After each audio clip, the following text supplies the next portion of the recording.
மனுஷர் எல்லாருக்கும் வணக்கம்.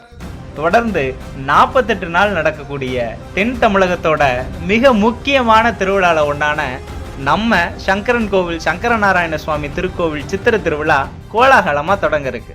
திருவிழானாலே சிறப்பு தான். நம்ம ஊர் சித்திரை திருவிழாவை சொல்லவா வேணும். வடக்கு எல்லைக்கு காவல் தெய்வமாக இருக்கிற அம்மச்சியார் அம்மனுக்கும் தெற்கு எல்லைக்கு காவக்காரராக இருக்கிற பூர்ணகலா புஷ்பகலா சமேத திருமேனி ஐயனாருக்கும் காப்பு கட்டி திருவிழா நடத்தி, முழுமுதற் கடவுளான விநாயகருக்கு கொடி ஏற்றி திருவிழா நடத்தி, திருக்கோவில் உருவாக காரணமாக இருந்த வரலாற்றை நினைவு கூறும் வகையில் யானை பெருங்கோட்டூர் போய் பிடிமண் எடுத்துகிட்டு வர்ற நிகழ்வும், நம்ம திருக்கோவிலை கட்டிய உக்கரபாண்டிய மகாராஜாவோட வீதி விழாவும், திருக்கோவிலோட 8 திசைகள்லையும் கொடியேறி நம்ம சித்திரை திருவிழா கோலாகலமாக தொடங்குதியா. திருவிழாவோட ஒரு பகுதியாக காவல் தெய்வத்திலிருந்து பிரதான தெய்வங்கள் வரைக்கும் எல்லா தெய்வங்களினுடைய வீதி விழாவும் இருக்குது.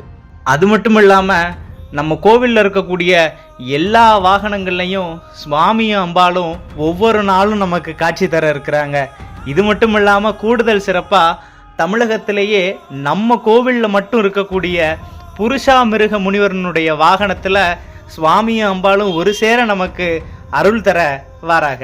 இந்த திருவிழாவில் மட்டும்தான் சுவாமியும் அம்பாலும் வெவ்வேறு தேர்களில் வந்து சங்கரன் கோவில் தேரோடும் வீதிகளில் 2 தேரும் ஒரு சேர ஓடி நமக்கெல்லாம் அருள்வாளிக்க காத்திருக்காங்க. நம்ம திருக்கோவில் கட்டிய மன்னர்களால் கொண்டாடப்பட்ட வரலாற்று சிறப்பு மிக்க சித்திரை திருவிழாவை கோலாகலமாக எல்லாரும் ஒன்றா சேர்ந்து கொண்டாடுவோம். வாங்க.